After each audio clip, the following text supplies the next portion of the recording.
Você é uma pessoa que tem medo do futuro? Quando nós falamos a respeito do futuro, qual é o seu temor? Você tem segurança da vida eterna? Qual é a segurança? A sua segurança, ela é baseada em quem? Quais são suas bases a respeito da segurança? É possível vivermos sem medo do futuro. Você tem medo? Você tem segurança da sua vida eterna? Paulo, escrevendo aos Filipenses, no capítulo 1, do 19 ao 30, diz assim as Sagradas Escrituras. Filipenses 1, do 19 ao 30, diz assim: porque estou certo de que pela súplica de vocês e com a ajuda do Espírito de Jesus Cristo, isso resultará em minha libertação. Minha ardente expectativa e esperança é que em nada serei envergonhado, mas que com toda a ousadia, como sempre, também agora, será Cristo engrandecido no meu corpo, quer pela vida, quer pela morte. Porque para mim o viver é Cristo e o morrer é lucro. Entretanto, se eu continuar vivendo, poderei ainda fazer algum trabalho frutífero. Assim não sei o que devo escolher. Estou cercado pelos dois lados, tendo o desejo de partir e estar com Cristo, o que é incomparavelmente melhor. Mas por causa de vocês, é mais necessário que eu continue a viver. E convencido disto, estou certo de que ficarei e permanecerei com todos vocês, para que progridam e tenham alegria na fé. Desse modo, vocês terão mais um motivo para se gloriar em Cristo Jesus por minha causa, pela minha presença de novo no meio de vocês. Acima de tudo, vivam de modo digno do Evangelho de Cristo Jesus, para que, ou indo até aí para vê-los, ou estando ausente, eu ouça a respeito de vocês que estão firmes. É um só Espírito, como uma só alma, lutando juntos pela fé do Evangelho. E que nada se sentem intimidados pelos adversários, pois o que para eles é prova evidente de perdição, para vocês é sinal de salvação. E isto da parte de Deus, porque vocês receberam a graça de sofrer por Cristo, e não somente de crer nele, pois vocês têm o mesmo combate que viram em mim, e que agora estão ouvindo que continuo a ter. Que Deus aplique a sua palavra em nossos corações nesse dia. Você tem certeza, se você morresse agora, a sua alma está guardada, protegida pelo Senhor? O apóstolo Paulo, ele tinha certeza absoluta, ele tinha uma certeza inquestionável de que aquele que começou boa obra nele, que é Deus, Deus iria completar até o dia da volta de Cristo. Filipenses 1 e 6. Por isso é importante que cada passada que a gente venha dar na vida, cada acordar, cada amanhecer, a gente possa ter a certeza de que a graça, ela já nos alcançou. Nós somos filhos de Deus. Nós não temos mais medo do futuro e nem da eternidade, porque ele guardou. Paulo disse, ele disse, eu sei em quem. Quem é uma pessoa? Paulo está falando aqui dos patriarcas da igreja. Ele fala de uma pessoa, e essa pessoa é Cristo. Ele disse, eu sei em quem tenho crido. Estou bem certo que ele é poderoso para guardar o meu depósito até aquele dia. Então o apóstolo Paulo era um crente que tinha certeza absoluta de que a sua alma estava guardada por Cristo. Por isso ele não tinha medo do futuro. E olha, queridos, Paulo estava numa masmorra romana. Ele estava preso, repito, não por ser um preso político, mas por ser um cristão autêntico, por crer em princípios absolutos, não relativos. Ele morreu, foi decapitado por causa da sua fé. Ele não era prisioneiro de Nero, mesmo que Nero tivesse essa mentalidade de quem prendeu o apóstolo Paulo. Paulo se sentia prisioneiro, Efésios 4:1, prisioneiro de uma pessoa. Ele estava preso à pessoa de Cristo. Você está preso a Cristo?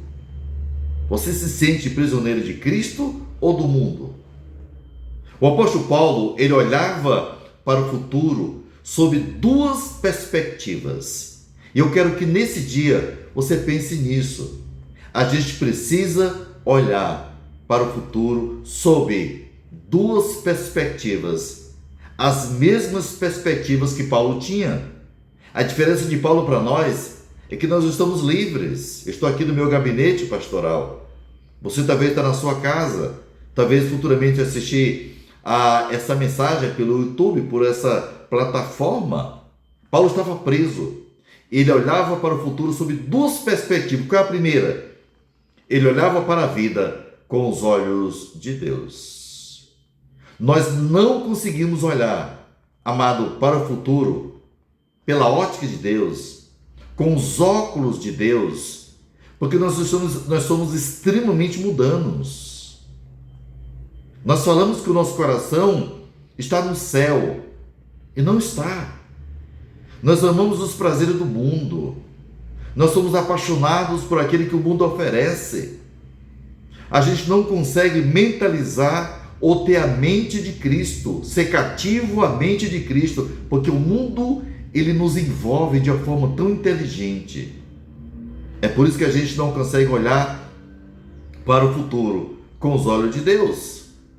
O apóstolo Paulo, mesmo preso, algemado a um soldado da guarda pretoriana, diz o texto passado que nós pregamos, aguardando uma sentença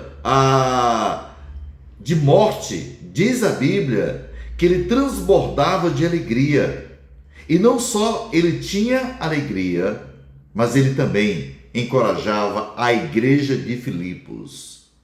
Olha a mentalidade de Paulo. Ele preso num calabouço, mas a alegria, o regozijo, o gozo desse homem estava focado em uma pessoa, em Cristo.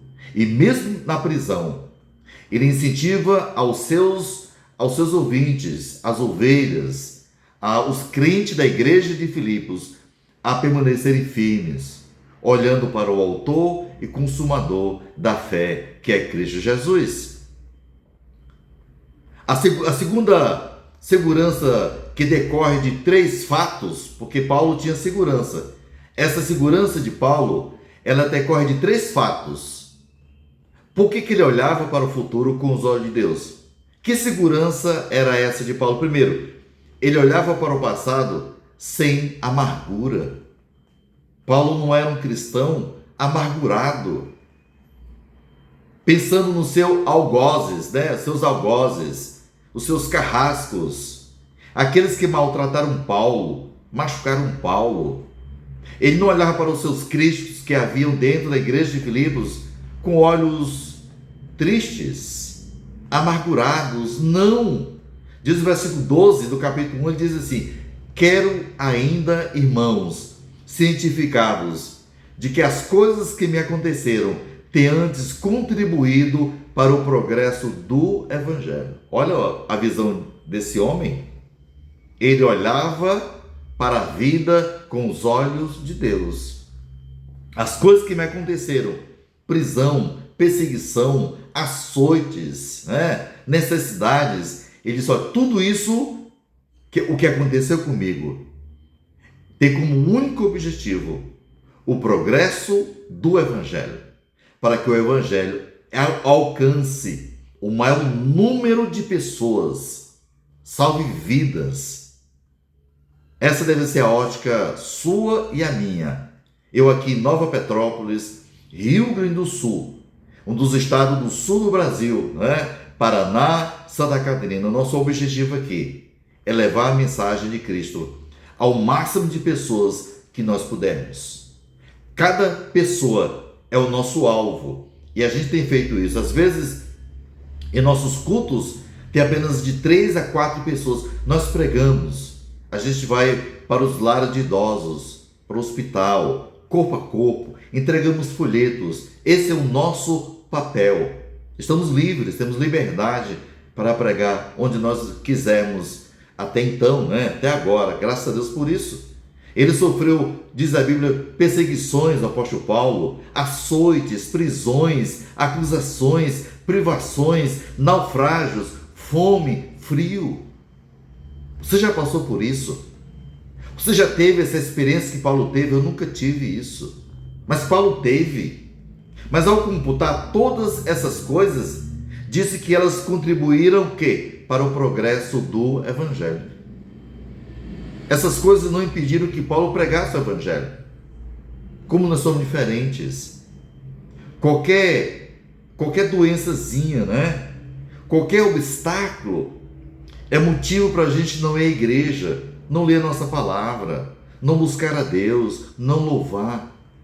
As pessoas perguntam, Pastor Cosmo, você não fica desanimado com a falta de conversões, de número de pessoas na igreja que Deus lhe confiou? Claro que sim. Ficamos desanimados às vezes. Mas, querido, o papel da igreja aqui no Rio Grande do Sul é pregar o Evangelho. A mensagem do Evangelho, ela tem 2 objetivos: salvação e condenação. Então Paulo, ele não computava as coisas ruins, mas as coisas boas. Paulo também, ele olhava para o presente com o quê? Com alegria. Versículo 13 a 18. Sua prisão contribuiu o quê? Para novos horizontes. Isso é ver a vida com os olhos de Deus. Ele não ficava amargurado, porque ele sabia que todas as coisas, Romanos 8 e 28, todas as coisas contribuem para o progresso do Evangelho, contribuem para aqueles que amam a Deus. Ele entendia isso. Sua prisão não era motivo de desânimo, desistência, coisa nenhuma. Paulo era resiliente, Paulo era firme, persistente na proclamação do Evangelho. Esse era o homem de Deus, um exemplo para todos nós, para mim e para você. Sua prisão abriu novos horizontes. A igreja de Roma foi revitalizada por suas algemas. Diz a Bíblia que irmãos da igreja de Filipos ficaram animados.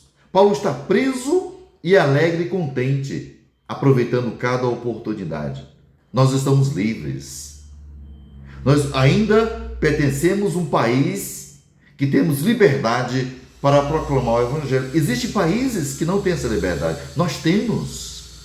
Tivemos agora, final de semana passada, estive visitando Santa Catarina, estive lá em Pomerode, lá em São José. Tive o privilégio de pregar a mensagem do Evangelho, compartilhar nossa experiência, falar um pouco daqui do Rio Grande do Sul. Conheci colegas, irmãos em Cristo, pessoas preciosas que lutam também para pregar o Evangelho. Corações duros. O pessoal aqui do Sul tem um coração pedrado, gelado.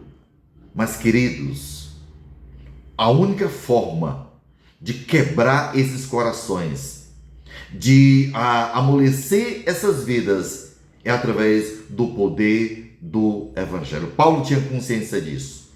Ele disse em Romanos 1:16, pois o Evangelho de Deus é o poder, é a dínamo de Deus para quebrar, amolecer o coração mais duro desse planeta. Continuarei insistindo, persistindo, e eu jamais irei desistir de pregar o Evangelho, porque a nossa missão é o nosso papel. Diz a Bíblia que não apenas a igreja foi revitalizada por suas algemas, mas a guarda de elite do imperador passou a conhecer a Cristo por seu intermédio. Ele viu cada um daqueles 10.000 soldados, cada pessoa que estava ao seu lado, um soldado algemado a Paulo, ele aproveitou cada oportunidade. Aprenda isso, ou podemos aprender isso na escola, na faculdade, com seu vizinho, onde você trabalha. Diga para ele com a sua própria vida de que Cristo pode salvar essas pessoas. As cartas da prisão romperam os séculos até hoje. Olha, tudo isso contribuiu para o progresso do Evangelho. Se Paulo não tivesse sido preso, essas 4 cartas belíssimas talvez não teriam chegado até nós, né? Efésios, Filipenses, Colossenses, Filemão, são as 4 cartas da prisão de Paulo. Estava preso. Escrevendo essas cartas, elas chegaram até nós, romperam barreiras. São cartas que são bênçãos para nós. A terceira coisa importante, que Paulo olhava para a vida, para o futuro, com os olhos de Deus. Ele olha para o futuro com gloriosa certeza. Diz a Bíblia, do verso 19 e 18, diz assim: entretanto, se eu viver na carne traz fruto para o meu trabalho, já não sei o que hei de escolher. Ora, de um e outro lado estou constrangido, tendo o desejo de partir e estar com Cristo, o que é incomparavelmente melhor. Mas por vossa causa é mais necessário permanecer o quê? Na carne. E convencido disto estou, de que ficarei e permanecerei com todos vós, para o vosso gozo, o vosso progresso e gozo na fé. Então é bom a gente lembrar disso, né? Então o futuro não amedrontava Paulo. Paulo não ficava amedrontado com o futuro. Amedronta você? Você tem medo do futuro? A morte para Paulo não era um fim trágico, mas uma recompensa gloriosa. Ele sabia que ao partir, ele estaria na casa do Pai para todo sempre. Isso é importante, essa certeza, porque quando você tem essa certeza, a sua vida ela é diferente nesse planeta. Morrer não é ir para um sepulcro escuro ou gelado. Morrer não é ficar adormecido no túmulo, mas é partir e estar com Cristo, como Paulo tinha também essa certeza. A segunda coisa importante, Paulo olhava para a vida pela ótica também dos irmãos. Os versículos 24 e 25 dizem exatamente isso. Mas por vossa causa é mais necessário permanecer o quê? Na carne. Eu tenho o desejo de partir, mas eu vou ficar aqui. Meu desejo é de ficar para o gozo e a alegria dos irmãos. Ele diz, e convencido disto, estou certo de que ficarei e permanecerei com todos vós. Ele sempre colocou os outros na frente do eu. Paulo queria o bem dos irmãos. Ele queria ver os irmãos crescerem. Paulo não estava olhando para o seu umbigo, ele estava olhando para a vida dos outros. Hoje nós somos extremamente egocêntricos. Nós estamos igual aquela música que o Luiz Gonzaga, né, o rei do Baião, ele canta. Ele diz, tem uma música que diz assim: um para tu, um para mim e um para eu. Nós estamos assim, olhando para o nosso bel prazer, tudo para mim e os outros.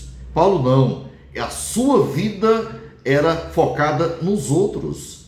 Ele preferia morrer e estar com Cristo, mas por amor à igreja estava disposto a ficar.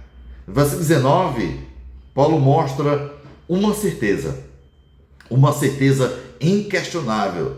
Paulo não tem prazer no sofrimento. Ele não tem prazer, ele não é masoquista. Estou sofrendo, como é bom sofrer? Claro que não. Ninguém gosta de sofrer, né? Está preso, mas o seu desejo é sair da prisão. Eu estou preso, estou no calabouço romano, mas meu desejo é de sair. Ele diz no versículo 19, porque estou certo de que isto mesmo, pela vossa súplica, pela intercessão da igreja e pela provisão do Espírito de Jesus Cristo, me redundará em libertação. Paulo, ele demonstra confiança nessa libertação por duas razões. Qual era a confiança de Paulo? Uma é humana e a outra é divina. Quais são essas duas confianças? Primeiro, pela oração da igreja. Queridos, como a oração é importante para a vida do cristão e da igreja. Quanto tempo você passa orando? Quantos minutos você passou hoje orando? Quanto tempo você passa assistindo um filme, um jogo, as Olimpíadas aqui de Paris 2024? Ah, pastor, não tenho um tempo para ler a Bíblia, eu não tenho um tempo para orar. Tem sim, querido, é a falta de prioridade. A gente precisa priorizar aquilo que é eterno, aquilo que permanece para sempre. E o que permanece para sempre? A palavra do Senhor. Tudo passa, mas a minha palavra, ela vai permanecer. Então falta prioridade. Nós não priorizamos aquilo que é do alto, do reino de Deus. Então Paulo enfatiza aqui a alegria dele saber que a igreja estava suplicando, olha a palavra suplicar. Não é exigindo que Deus libertasse Paulo, mas ele fala a confiança na súplica, na intercessão. Ninguém expressa tanta confiança na oração quanto Paulo. Diz lá em 1 Tessalonicenses 5,25, 2 Timóteo 3, 1 e 2, 2 Coríntios 1 e 11 e Romanos 15, 30 ao 32. 1 Tessalonicenses 5, 25, Paulo diz assim: irmãos, orai por nós. Por que ele pede oração? Porque ele confia na oração. Ele sabe que a oração move as mãos de Deus. A oração é que invade o trono de Deus. Nenhum exército do planeta é mais poderoso do que a oração. E não é necessário eu estar presente em um local para Deus ouvir a minha oração. Diz a palavra de Deus que Abraão orou pelo seu sobrinho Ló. Ló estava em Sodoma e Gomorra, estava numa cidade extremamente pecaminosa. Diz a Bíblia que Abraão intercedeu pelo seu sobrinho Ló e Deus ouviu a oração de Abraão e atendeu. Por isso que é importante a oração. Diz 2 Timóteo, 2 Tessalonicenses 3, 1 e 2, diz assim: finalmente, irmãos, orai por nós, para que a palavra do Senhor se propague e seja o que? Glorificada, como também está acontecendo entre vós, e para que sejamos livres dos homens perversos e maus, porque a fé não é de todos. 2 Coríntios 1 e 11, ajudando-nos também vós, com as vossas orações a nosso favor. Por isso que é importante a oração. Ore, interceda pelo nosso governo, interceda pelas eleições municipais, quem vai ser o prefeito, quem vai ser os vereadores, interceda, para que Deus coloque no coração dessa gente o temor, o respeito à palavra. Nós entendemos que o único instrumento do planeta para mudar vidas, mudar pessoas com depressão, pessoas com atitude errada, somente o Evangelho é capaz de transformar as pessoas e uma transformação de forma completa. Romanos 15, versículo 30 ao 32, Paulo diz assim: rogo-vos, pois, irmãos, por nosso Senhor Jesus Cristo e também pelo amor do Espírito, que luteis junto comigo nas orações a Deus a meu favor. Lute. Você lembra da atitude de Daniel quando estava cativo na Babilônia? Quando o rei assinou o interdito que durante o espaço de 30 dias ninguém poderia adorar a Deus, somente ao Deus babilônico. Daniel sabia disso. Quando ele foi para o seu quarto, diz a Bíblia que 3 vezes ao dia ele se punha de joelhos e orava a Deus, como era de costume. Mesmo diante da lei assinada, estabelecida, Daniel continuou orando. Porque para Daniel, o que era mais difícil para ele era passar um dia sem orar. Isso foi importante para Daniel, a oração. Deve ser importante para mim e para você. Ele está preso, Paulo está preso. E tem e tem certeza de sua libertação pelas orações da igreja. Uma igreja que ora é uma igreja poderosa. A igreja sabia que Tiago e Pedro, capítulo 12 de Atos, eles estavam presos. E a igreja orava incessantemente pelos apóstolos. O que Herodes fez? Matou Tiago. Foi decapitado pelas próprias mãos de Herodes. A igreja continuou orando. E o que Deus fez? Libertou Pedro. Por isso que a oração, a intercessão, a súplica, não é exigência, é a súplica. É suplicar a Deus. Tem poder diante do trono de Deus. A Bíblia diz em Tiago 5,16 que muito pode, pela sua eficácia, a súplica do justo. Suplique. Ore pela sua igreja.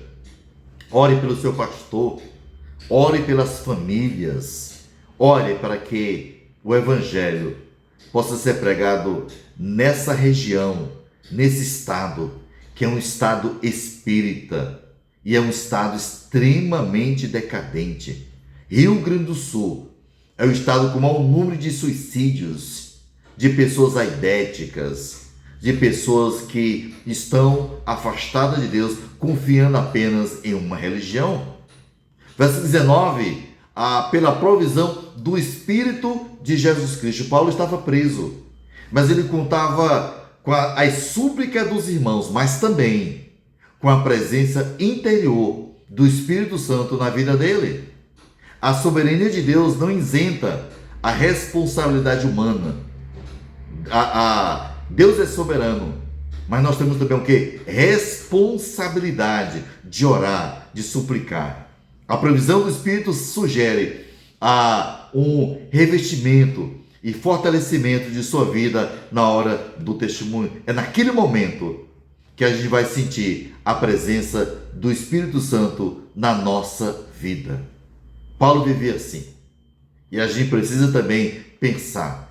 Ele confiava na intercessão, na súplica da igreja, mas ele confiava também que o Espírito Santo que habitava nele, que era o selo de Paulo, também é o nosso selo, iria trazer para Paulo uma plena confiança e uma alegria satisfatória. Que Deus nos abençoe e que a gente possa ver a vida com os olhos do Senhor.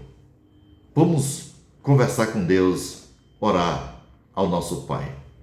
Ó Deus querido, nesse dia tão especial para nós, Pai, onde podemos meditar, refletir em Tua Palavra. Continua falando no nosso coração.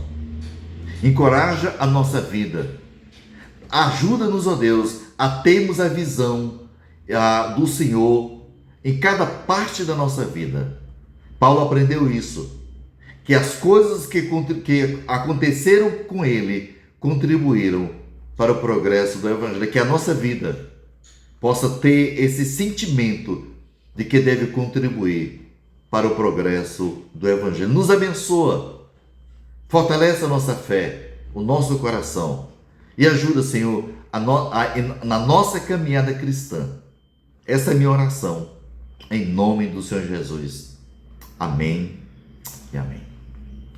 Que Deus nos abençoe, que a sua graça continue nos sustentando a cada dia, em nome de Cristo Jesus.